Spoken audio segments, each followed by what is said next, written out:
Namaste.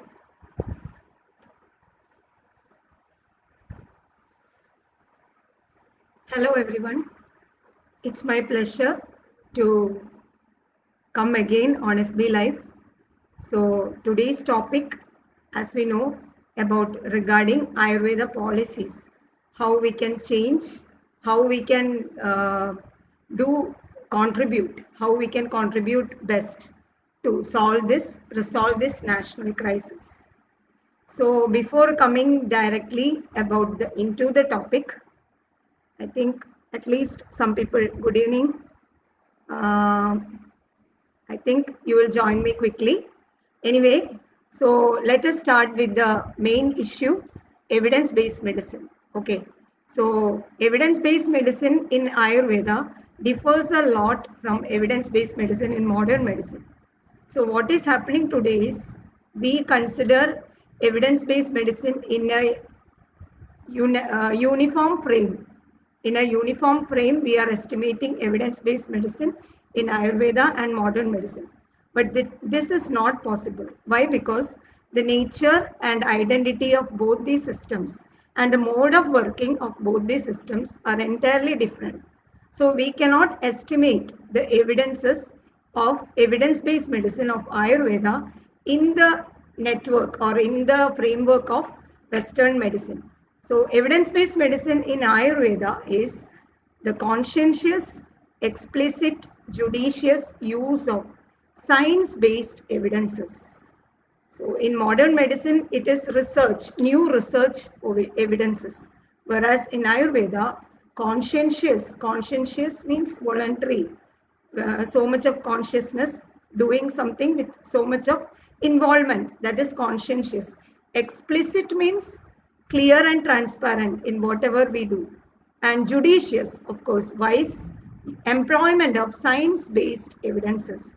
So there is a lot of confusion regarding science of Ayurveda and science of modern medicine. First of all, science, as we know, it is considered with lot of confusion. For general public, they don't know what is science, what is intended to be science. Right now, what is considered as science in Western medicine, everything, they don't know the demarcation. Originally, science in Ayurveda refers to Shastra. Shastra means that which is rational.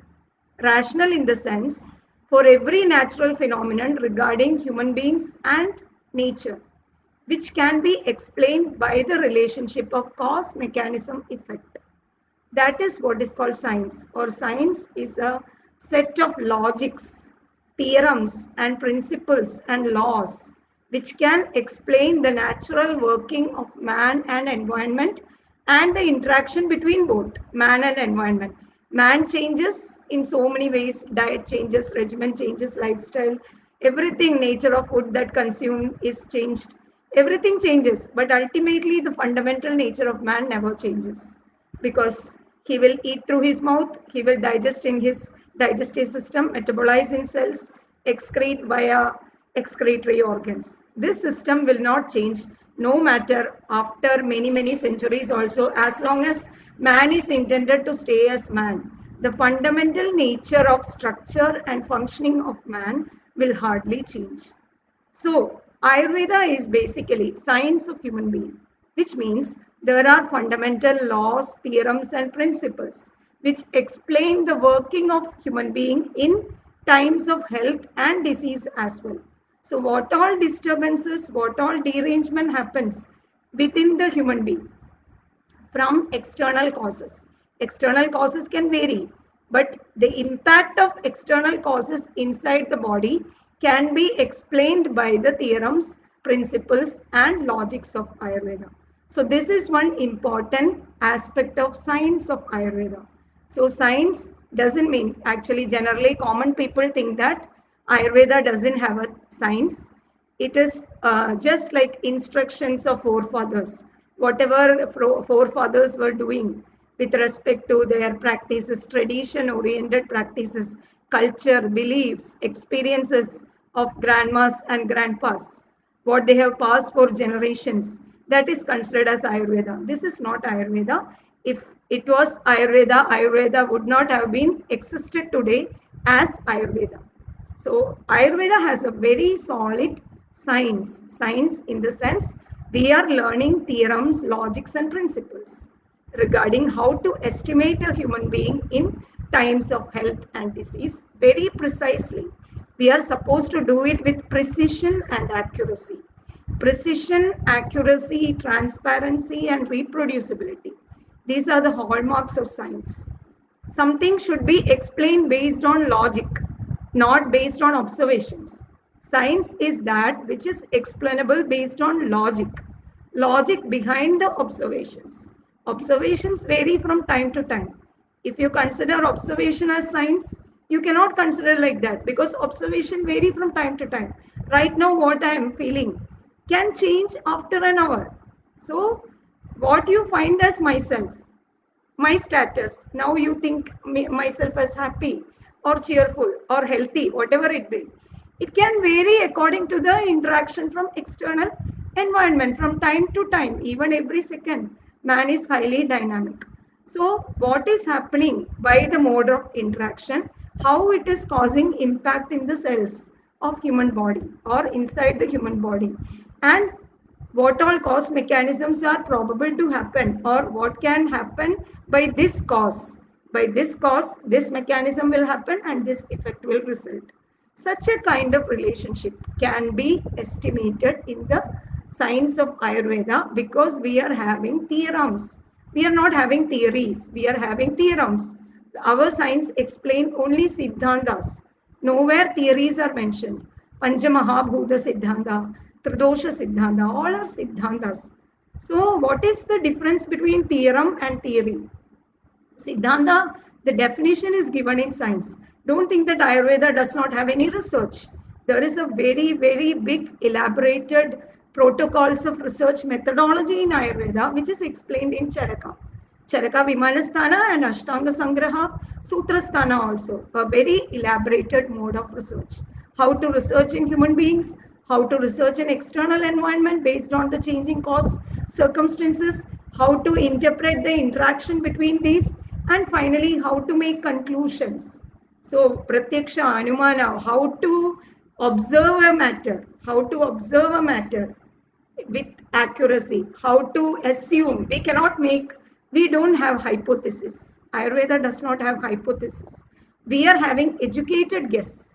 Educated in the sense we are trained, we are taught, we are intended to be taught in by the science. Proper education will enable us to understand making educated assumptions, like because of these cause and these mechanisms in his body, this is what is happening in his body. So if I apply this logic, these cause mechanisms will reverse and he is intended to reverse the disease and become healthy. Such a kind of logical transparency, anyone who is a professional in Ayurveda, anyone who is intended to be a professional in Ayurveda, okay, such people can learn these logics. It is nothing like hidden. Why I am saying all this? Because people think that Ayurveda is some hidden medicine, like divine medicine, or it is written in the Taliolas, like ancient granthas, etc., which cannot be revealed by Vaidyas. Nothing like that. There is a lot of confusion between tradition and science in present world with regard to Ayurveda. It's not like that. Ayurveda is having very detailed science literature of the science. It's not mere literature. Okay, everything, how, why, what to do, when to do, where to do, why to do, why not here, why here, everything is explained in our science. Charaka Samhita, Ashtanga Sangraha, and Susruta Samhita. But the thing is that owing to flawed education today, the doctors which are being passing out from Ayurveda colleges, majority of them, large majority of them, because they are not getting the original mode of translatory knowledge, how to apply these siddhantas, how to apply these tattvas. We are having decision making strategies, guidelines and protocols. We are having nirdeshas and vidhi niyamas. Nirdeshas means guidelines, means in the initial stage of fever, what to do. In the middle stage of fever, what to do. If fever is progressing, what to do, how to understand the prognosis in a fever. Fever is considered as a disease in Ayurveda, not a symptom. It's not a symptom, it's a disease. So, not one disease. Fever is a highly complicated disease which can happen by multiple cause mechanisms, multiple subtle most cause mechanisms happening inside the body in response to change in external environment and interaction with the same. Okay, so when we come to COVID-19, actually, or any viral fever, we are understanding a disease based on three aspects in Ayurveda. Tasmat vigara prakriti, adhishtana antaranija, samuthana visheshamsha, buddhva karma machare. So our ancient scientists, they were scientists. Why? Because they have written Pariksha Karino Kushalo Bhavanti. They are asking us to do research also. And what is Pariksha? Parikshayastu Prayojanam Pratipatti Jnanam. For us, the objective of research is not new drug development. For us, the objective of research is not new drug development. Parikshayastu Prayojanam Pratipatti Jnanam. Pratipatto nama yo yadha pratipattavya tasya tadha anushtana jnanam. By what means, what logic you are applying here to reverse the disease. Whether the same logic can be applied in this new disease also, and whether that new logic is producing intended reversal of the disease by intended reversal of cause mechanisms of the disease. Analyzing, understanding all these by both basic and applied research is what is called as Pratipatti Jnana. Pratipatti Jnana is not just inventing one medicine, one drug to produce benefits and risk. In our science, there are no benefits and risk. Our science is highly responsible science. Actually, our science, I meant Ayurveda because I am a scientific Ayurveda practitioner. So, Ayurveda recommends तथैव युक्तं वैषज्यं यद् आरोग्याय कल्पते स चैव भिषजां श्रेष्ठो रोगेभ्यो यः प्रमोचयेत् तथैव युक्तं वैषज्यं यद् आरोग्याय कल्पते. Acharya didn't say benefitaय कल्पते, benefit and riskaय कल्पते. Acharya didn't say. He told whatever medicine you are inventing by your principles or whatever treatment you are inventing by your research, it should be intended to produce health in the subject. And तथैव भेषजं युक्तं यद् आरोग्याय कल्पते स चैव भिषजां श्रेष्ठो रोगेभ्यो यः प्रमोचयेत्. It's not like when you treat for one disease, a set of disorders continue with that or simultaneously exist with that. It is not treatment. When you are treating a disease, health must accompany with recovery of the disease. That is what is called scientific treatment in Ayurveda. So let me clarify point number 1. Scientific treatment in Ayurveda is not invention of new drug based on benefits and risk, displaying benefits and risk by empirical data oriented randomized control trial approach, and finally establishing that this drug has this much benefits and risk in this much population, random population. It's no way scientific in Ayurveda. Why? Because of these reasons. And with regard to infections, so we consider science-based evidences. We have no virus. Ayurveda does not have pathogens. Nowhere it is mentioned like you have to treat for, in infections, you have to treat for pathogens. You have to identify bacteria, virus, etc. In infections, we are considering host immune response. Host factors. There are two kinds of factors working in infections: host factors and pathogen factors. So in Western medicine, they are considering pathogen factors, they are highlighting with more importance, they are considering virus in the case of COVID-19. But in Ayurveda, there is nothing called pathogen factors. Infections are, there is mentioning of contagious diseases in Ayurveda, or aupasargika rogas, which can spread from person to person. But there also, it is to be noted that there is no mentioning of these pathogens. Why acharyas or ancient scientists have not mentioned pathogens with that much importance? Why? Because their intelligence is advanced and what they consider is 100% host immune response. Whatever pathogens invade your body, how the host is responding to it. Based on that, What is the nature of immune response? Tasmat vikara prakriti. Vikara prakriti means nature of the disease, nature of immune response of a patient or a subject to a virus, bacteria, or whatever it be, fungus, whatever it be, will be based on clinical profile. There will be specific signs and symptoms. So signs and symptoms of a disease, when an infection is generated in the body, infection is not invasion of pathogens. Infection is the immune response against the pathogens. Okay, so that immune response, based on the nature of immune response, nature of symptoms vary. One point is nature of immune response, which can be estimated by nature of signs and symptoms the subject is having. And tasmat vikara prakriti adhishtana antaranicha. You have to consider the adhishtana means receptor inside the body, where the pathology is happening. In the case of infection, pathology is happening in immune system because it is an immune response. So what all factors contribute to the favorable immune response for the host and unfavorable immune response for the pathogen? All these factors are elaboratedly explained in Ayurveda in our technical terminologies. Actually, science-based, evidence-based, I am the pioneer of science-based, evidence-based Ayurveda. Actually, it can be called as updated Ayurveda because we have deciphered, we have streamlined, we have pinpointedly streamlined what is infection in Ayurveda, what is inflammation in Ayurveda, what is autoimmunity in Ayurveda, what is hypersensitivity in Ayurveda. So all these things were not explained directly by acharyas, but they have given us so many hints to understand the present diseases also.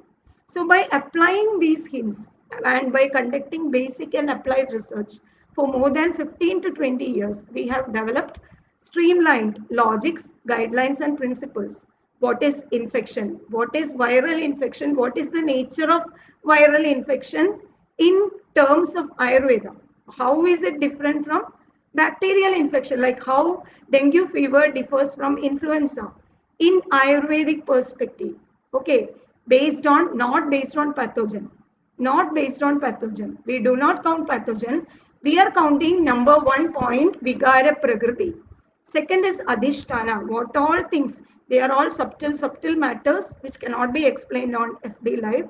But we have done research and we have invented, and Dr. Rajkumar has published a book called Unveiling the Truths in Ayurveda, inside which specific guidelines for diagnosis and treatment of all types of infective fevers are explained, whether it be viral or bacterial, how to intervene upon urinary tract infections.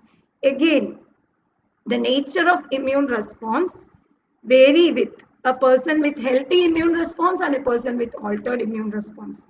For example, a person with hypersensitivity type 1 or type 2 allergy or autoimmunity, his nature of immune response in infection will not be same as the nature of immune response in a healthy person. Also, comorbidities, diabetes, hypothyroid, hypertension, etc. Any kind of comorbidities other than allergy and autoimmunity, immune disorders.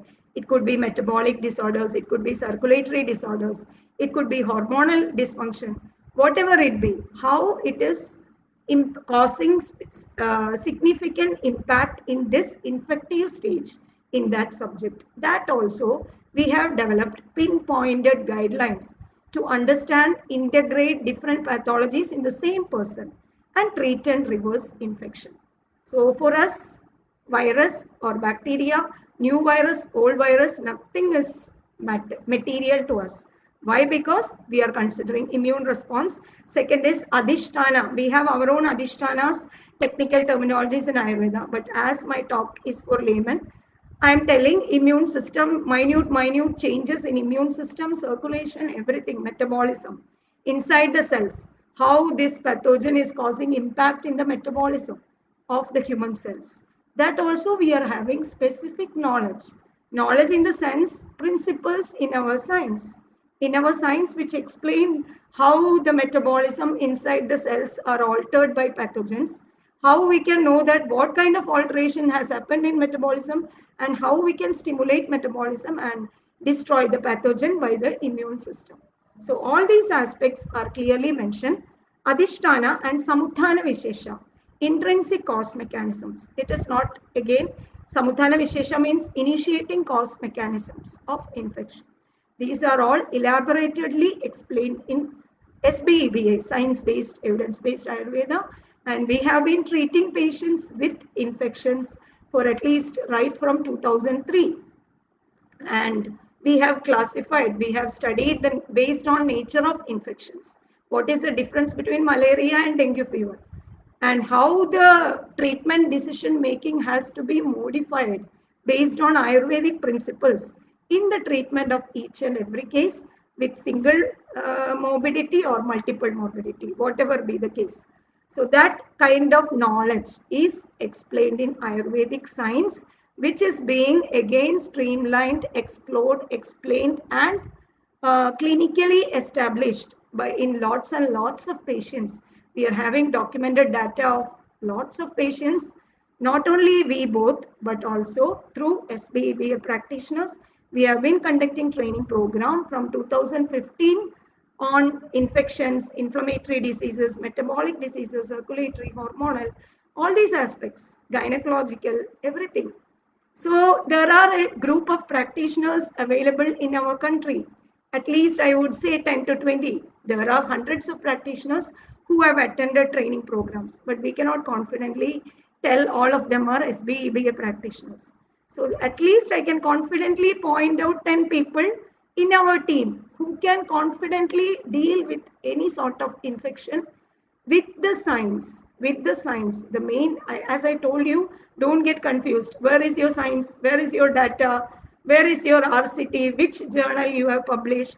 These things are not sensible in Ayurveda. Publishing in journal will not make anything scientific in Ayurveda. Of course, we have published in journals, but publishing journals doesn't mean a criterion of scientificity in Ayurveda. Scientificity in Ayurveda is when the logics explained in the science are transparently explained, utilized, and demonstrated in the person with transparency and predictability.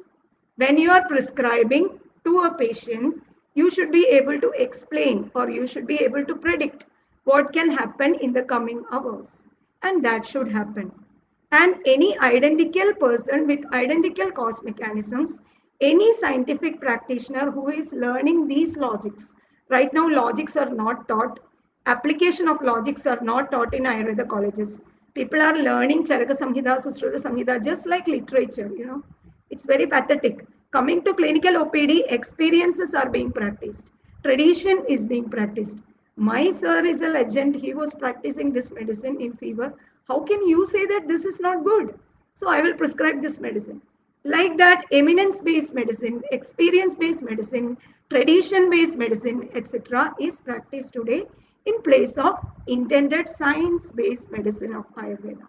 So instead of stopping this nonsense, we have initiated science-based, evidence-based Ayurveda, where we have structured, we have developed a methodology also, which is called as evidence triad approach, where any scientific practitioner of Ayurveda can learn and apply this method to pinpointedly diagnose and reverse any infection, inflammation, or whatever disease in Ayurveda.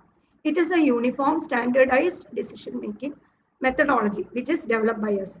So, these three aspects, so as I told, Acharya told, Vikara Prakriti, Adhisthana, and Samutthana Vishesha. So, there is no COVID 19 or H1N1 or dengue fever, etc. But then why you are talking about dengue fever, chikungunya, etc.? Well, why we are talking? Because we are learning modern medicine also. Okay, we are learning everything what modern medicine is learning except biochemistry and microbiology. Everything else. We are supposed to learn deep pathology, pharmacology, everything. So we are having an exact picture. When I look into Harrison's principles, I can read and understand that book. What are the principles of pathology in fever? Okay, so which means we can understand the nature of diseases revealed by modern literature, modern science, nature of disease, like COVID-19 old version and new version, new variant differ a lot in nature of diseases. So such kind of knowledge, what is the difference between nature of dengue fever and influenza? What is the nature of disease? Nature of disease difference between smallpox or smallpox right now is not there commonly, chicken pox or let us say H1N1. What is the difference? So in currently Ayurveda practitioners are prescribing everything for everything. There is nothing like Jwara is a very elaborate chapter. No, it is not written as a therapeutic formulary in Ayurveda. Do you know that? Those people who are ridiculing our science, they cannot understand even a single page of chapter of Jwara in Ayurveda. Okay, these people are ridiculing our science. Jwara is a very vast chapter. It is an independent disease. What all cause mechanisms in the host, inside the host, and what all mode of interaction can happen between external environment and nature of host, resulting in the process of onset of Jwara. And during initial stage of Jwara, what to do? During the progress, like when metabolism is activated, it is called Pachimana Jwara. So when we are giving medicines to stimulate metabolism, suppose that is the logic intended in that particular Jwara, we are giving medicine to stimulate the metabolism inside the cells. Okay, and that metabolism will destroy the pathogen. Innate immune intelligence, it is activating. So within 2 days, there is no disease. Such a condition will develop. So that stimulating metabolism, that is one step. So what is happening during that time? Fever can increase. Sometimes body temperature can increase. That doesn't mean your infection is increasing. That means metabolism is getting active. Followed by that, complete sweating will happen. And it's not like 6 hour mechanism. After 6 hours, next dose of medicine. It's not like that. Once sweating happens means it is reversal of fever itself. That kind of treatment, now you can imagine how much sharp and accurate treatment is mentioned in Ayurveda. But the only thing is that and in the same way, there is treatment principle to neutralize the toxins. Okay, stimulate metabolism, neutralize toxins, enhance immunity, and reverse the disease where immune deficiency is there. What to do in a person with altered immunity when you increase immunity or when you activate immunity, altered immune persons like rheumatoid arthritis, SLE, etc. Such people can get into trouble. Cytokine storm, etc. as you're reading. So in such cases, how the guidelines of Ayurveda are to be modified appropriately to deal with such patients. I'm dealing with autoimmune patients who are having fever, infective fever.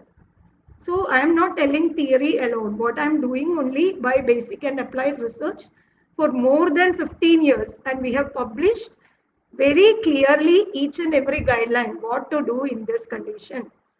It's not medicine. Okay. It's not like this medicine is to be given, that medicine. It's not like that. How to, what to, where to, when to, why this here, why not that here. All these things, guidelines, we have streamlined from the basic and applied science of Ayurveda. So these things are what is called as Pratipatti Jnana.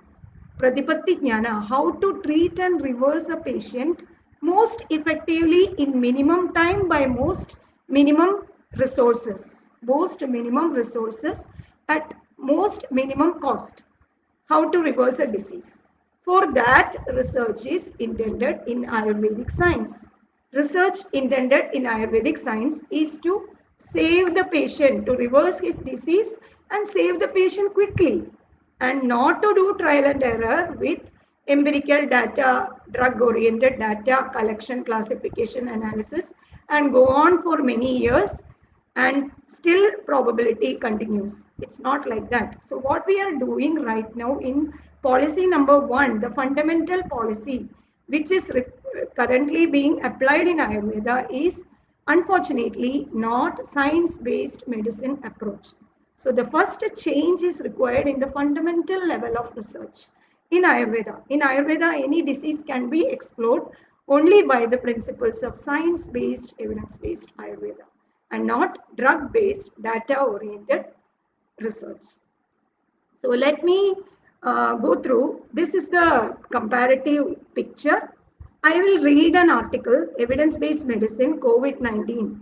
It is in British Medical Journal. It was published in volume number 37, issue 9. Okay, I have subscribed for it. I am getting it online. So I will read a paragraph. The evidence for, this is what is evidence-based medicine in modern medicine. For the sake of layman, I am explaining. The evidence for much of our practice is relatively weak, leading us to practice under the principles and practice of best available evidence. Best available evidence is research-based evidence on drugs, using the published data to influence our practice. Influenced by our personal values, the health economies where we work in, benefit risk ratio of compounds, and the wishes of individual patients, like patients will be asked whether you want this drug or the other drug, whether you want this treatment or the other treatment. So patient has to make priority. In their evidence-based medicine, this is also important, wishes of the individual patient. Okay. And our thoughts. See, I have not manipulated anything. I am reading exactly as it is from the journal. Our thoughts, beliefs, and experiences. And there are limited proven treatments for COVID-19. Okay. There are limited proven treatments for COVID-19, yet we know that many of our patients will die. Prescribing no medication may lead to perception of therapeutic helplessness, which could then drive us to not just stand there, but do something at a lower level of evidence. So this is the situation in modern medicine. So what Ayurveda has to do, whether Ayurveda has to go behind this condition in modern medicine, or whether Ayurveda has to stand upright in its own skeleton, we have to decide, because it's high time to decide now. We are wasting time, money, resources when we apply wrong methods. It's high time that we have to, with all due respect to all the policies adopted by government, with all the due respect to government, but disagreement with existing policies like biostatistical research methodologies, because of so and so reasons I am already explained why, how, etc. Okay, so we must be able to stand on our own foot. That is the first thing required.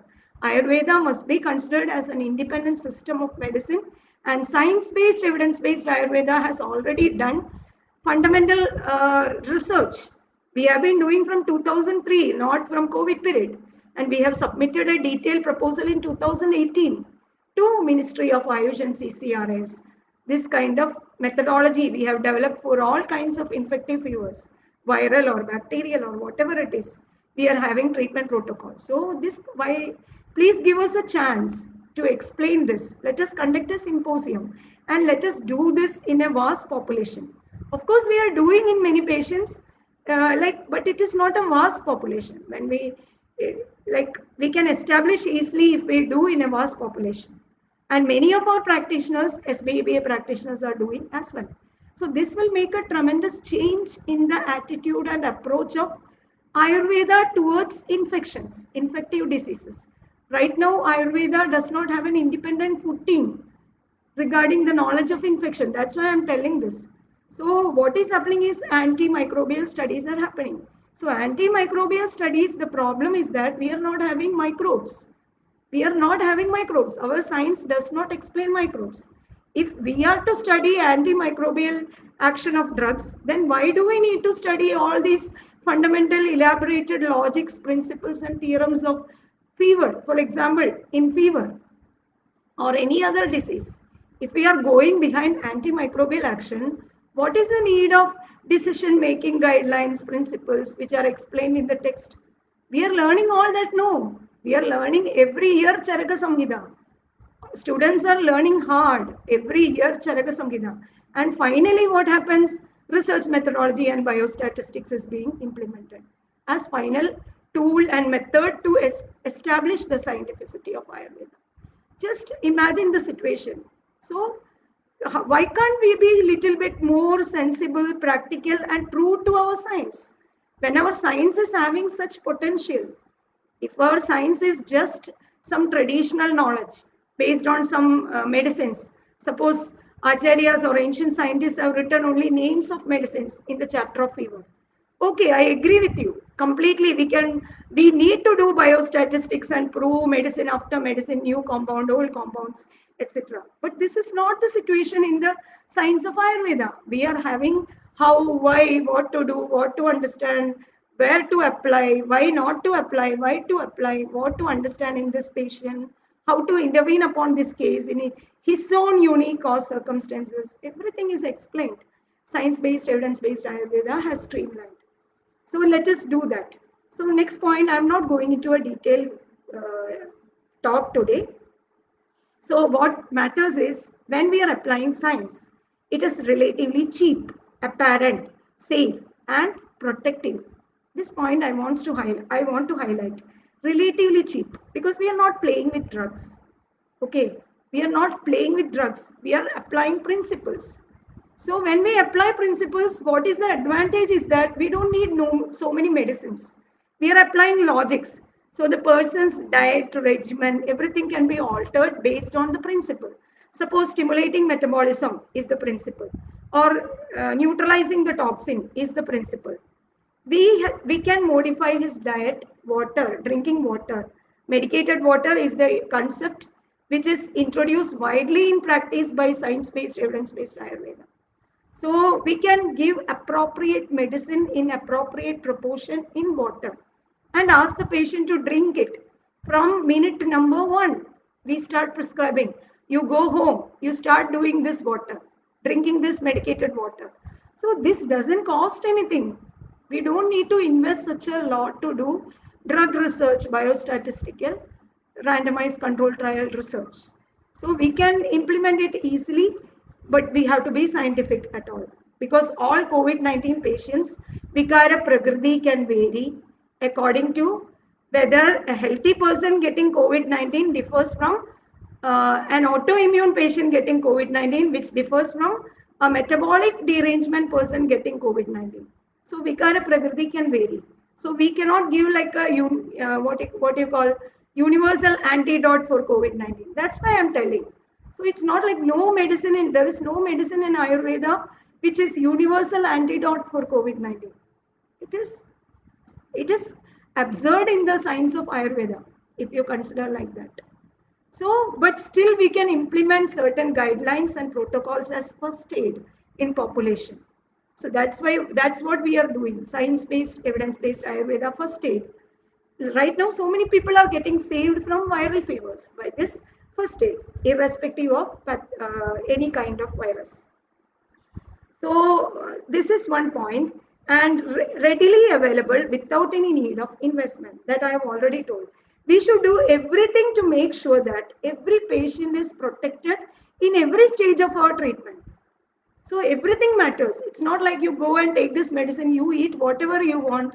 You take, can I take bath? Yes, you take bath. You enjoy. It's not like that. Ayurveda explains subtle most mechanisms in the body with regard to immune system, metabolism, everything, drainage, everything. So if you make a small mistake in infection, your status will get abnormal. Why? Because we are not suppressing fever, we are not masking fever, we are not suppressing immune system. Our methodologies are entirely different. So when we are giving guidelines, it's really important that you should be following every instruction so correctly. It's so simple and easy, but you have to follow correctly. You cannot compare with the old tradition in your grandmother's house. My grandmother used to tell me this. So why that is also Ayurveda? No, that is not Ayurveda. Ayurveda is science-based, evidence-based. Your grandmother is not science-based, evidence-based. She is tradition-based. Okay, there is a lot of difference between both.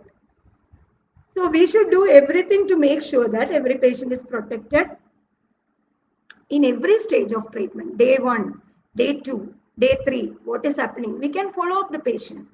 We can make sure that patient is following everything correctly. We can do blood test as well.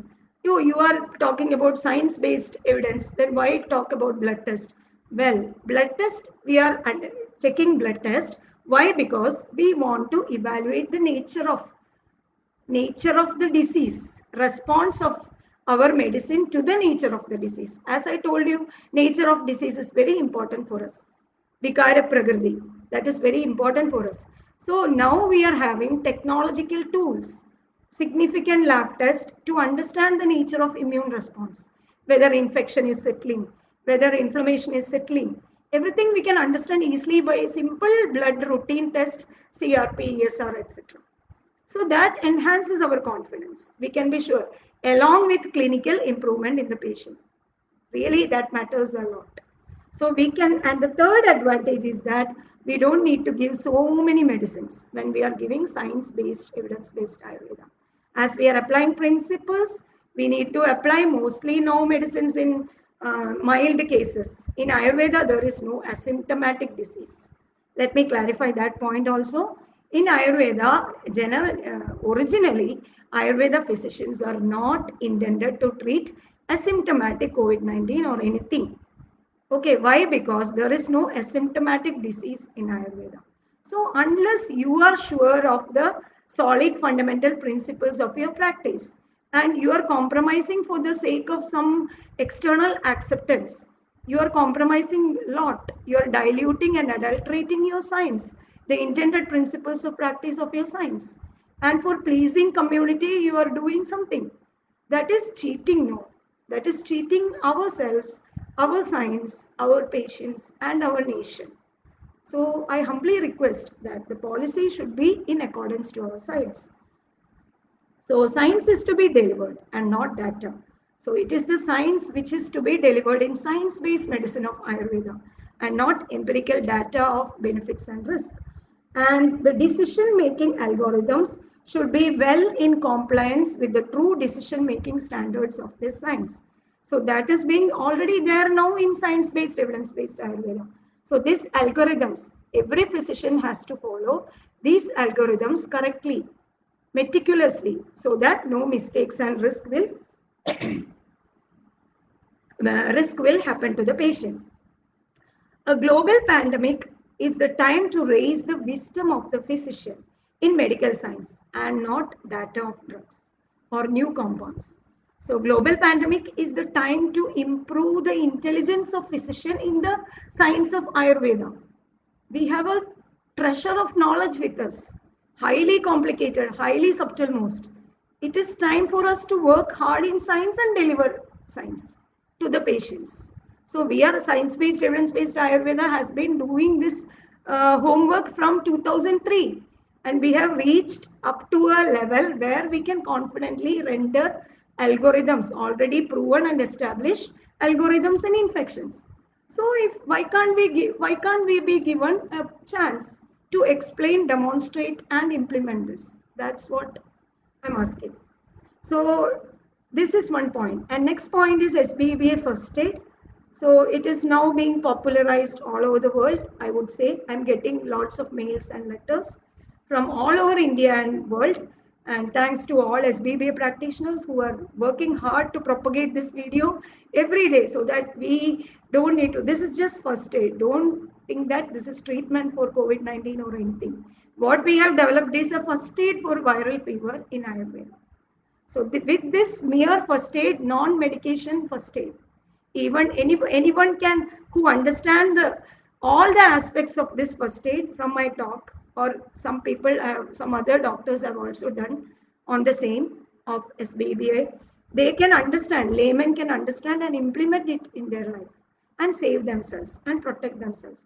So protection matters a lot. Whatever we are doing, it's not like the motto of Ayurveda is not do no harm. It is do protect. Do protect the patient. Do protect the patient, not do no harm. If you don't know what to do, don't do. If you are doing, make sure that you are protecting the patient. For that, science-based medicine of Ayurveda is intended. And whether an invention works is not the question. Whether the patient is recovering by the intervention is the really what matters. It's not like whether something is working or not. Anything will work. Ayurveda nowadays, viral COVID-19, I find so much of success stories. How can you claim that it is by your medicine that this recovery happens? If you give any dravyas, any herbs, which is intended to act on immune system. If you do not give also, sometimes immune system will manage to get rid of this pathogen. So you cannot claim that it is by this your protocol that this works. In order to substantiate your treatment, what you have to do is there you should be able to explain, demonstrate the transparent logics.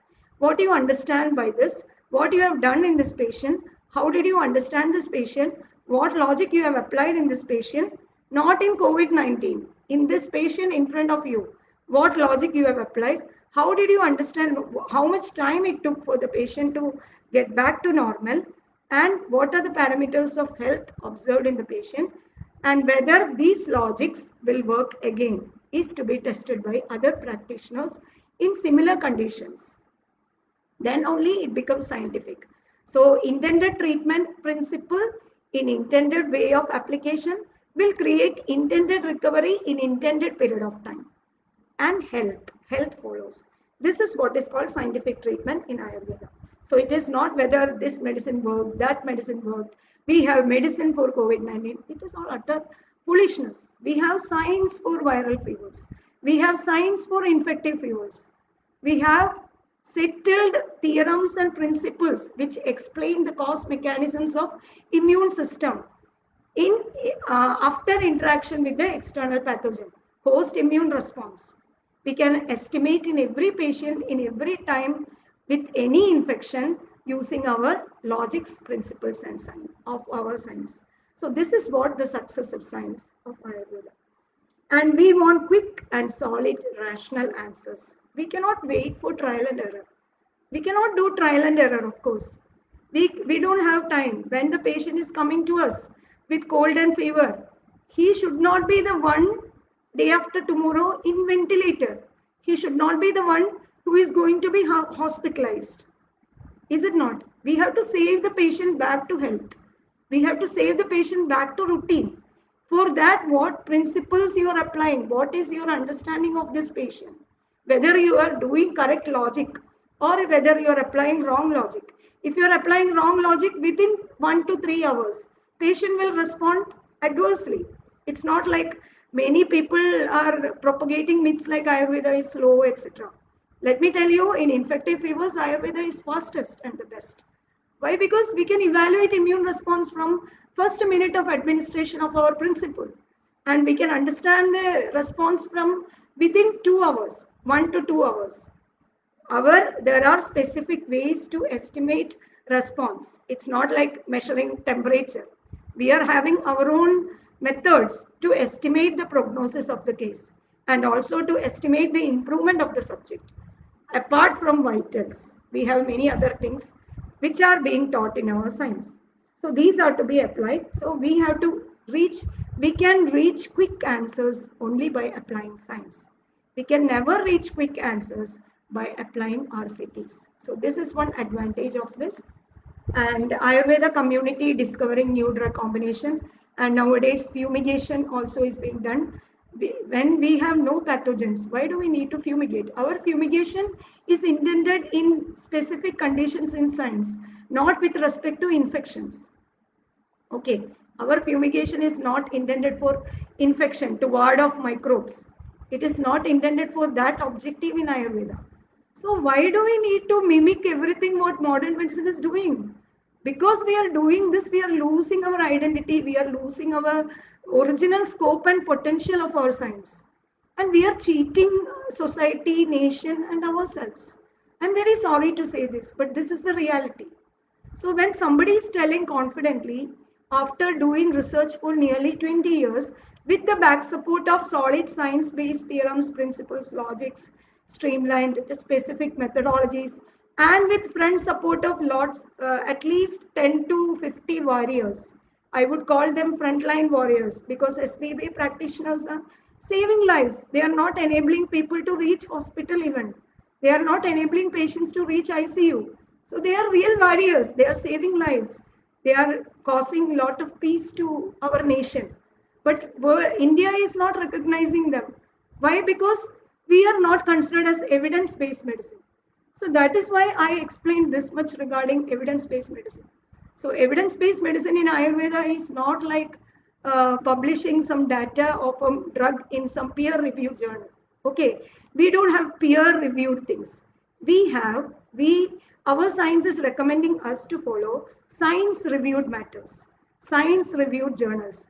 Unfortunately, no science reviewed journals are there today in Ayurveda, only peer reviewed, because everything is mimicked as modern medicine.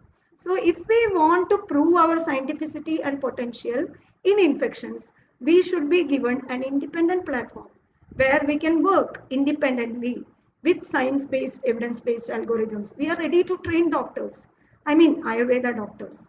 And we should be given our own freedom. We deserve freedom, no. We have learned so hard to get qualified for entrance. And we have been learning all the 5.5 years, both Ayurveda and modern medicine. And we have been treating infective fevers also, all the Ayurveda doctors, no matter, not science-based medicine, of course, but people were recovering. And if you want evidence-based medicine in Ayurveda, we are ready. We are having basic and applied methodologies of science-based, evidence-based medicine in Ayurveda. That is the intended evidence-based medicine of Ayurveda. So those people who are not having idea of what science is and what evidence-based medicine is in Ayurveda, I have explained all this.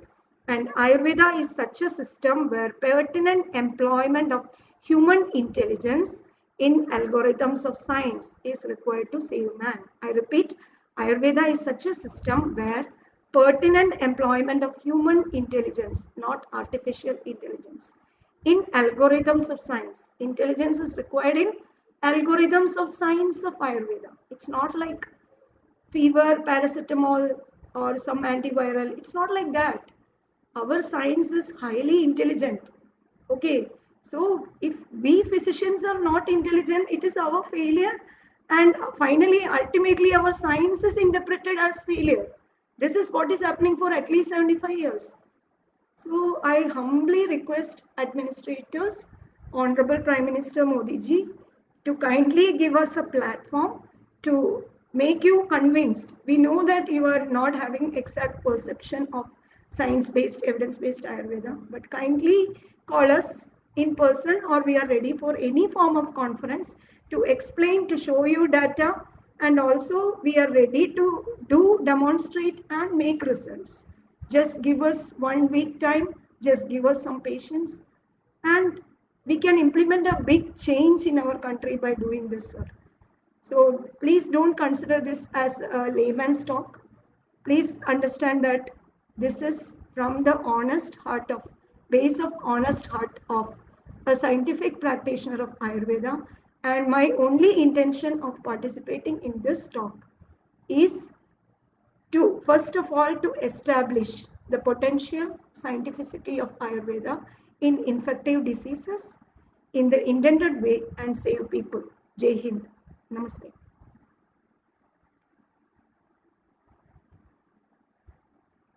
So, any questions? I will be.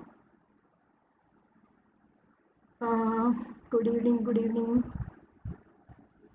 Thank you so much, Dr. Dilip Jani. I'm so happy to see you here. Thank you for participating in this talk. So, I'm sure you might have got some basic idea regarding what I'm telling. So if you have any questions on my talk, I am always little bit, it's like my college lecture. It goes beyond time. I'm sorry for that. And I appreciate your patience for staying with me. Thanks a lot. I'll be back after a while with some other topic, crucial topic on which I'm working. Thank you.